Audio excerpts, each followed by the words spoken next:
This is the standing multi-flight that targets all the muscles of the shoulders, the chest, and the back. This machine is especially suited for men, but also for women who want to build up their torso. It is also very useful for athletes such as swimmers, climbers, gymnasts, combat sports, and racket players.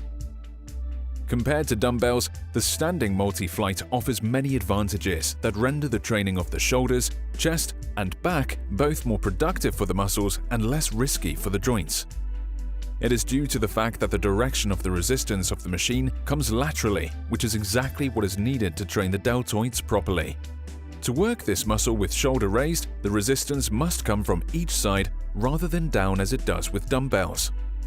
The standing multi-flight offers a proper match between the strength of the muscle and the resistance of the machine, which is not the case with dumbbells. The constant resistance provided by the standing multi-flight contrasts with the very erratic resistance of the dumbbells. It prevents the excessive cheating we often see with free weights. The use of the standing multi-flight is simple. First, select the resistance of the standing multi-flight on the weight stack found in front of you. Then, thanks to a clutch, simply place the axis of the pulleys at the height of your shoulders in order to be perfectly positioned. This adjustment is effected effortlessly through a counterweight system which cancels the mass of the moving parts. The second adjustment concerns the slope of inclination of the movable arms according to the exercise you wish to perform, as well as the range of motion you want to use.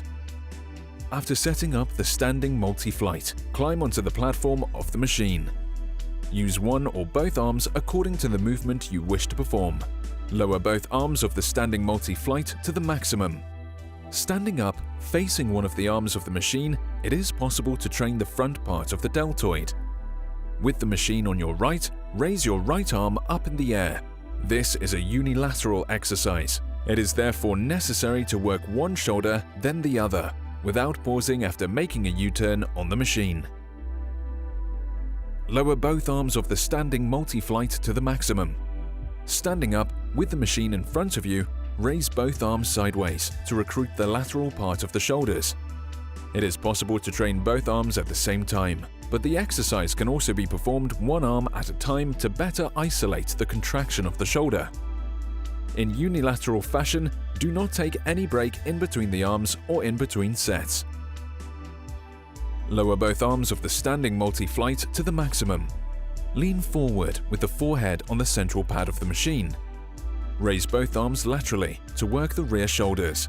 Due to the multitude of height adjustments of the central pad, one can benefit from a large number of possible torso inclinations, each modulating differently the recruitment of the back of the shoulders. You can either change the angle after each set or use a single angle per session, but that will be different during each workout. Thanks to the central pad on which the head is resting, the lumbar tensions get dramatically reduced, which minimizes the risk of injury to the spine compared to dumbbell exercises. In addition, by having the torso perfectly wedged, the movement is stricter, which ensures the optimal recruitment of the rear shoulders. Raise both arms of the standing multi-flight to 3/4 of their height in order to train the chest. Stand up in front of the machine. Raise both arms of the standing multi-flight as high as possible. Stand up in front of the machine. With the thumbs facing each other, bring both hands together to recruit the back muscles in addition to the chest. Arching your lower back in order to handle heavier weights. Not standing symmetrically inside the machine. Neglecting the back of the shoulder by not working it with enough sets. For fast results, use this machine twice a week. We recommend performing between 12 and 15 repetitions per set for beginners and 8 to 12 repetitions per set for advanced users. Take 30 seconds to 1 minute rest between sets. For unilateral work, do not take any rest at all. Beginners should perform 2 sets of the different exercises he or she wishes to do. Increase to 3 or 4 sets whenever you feel ready for it.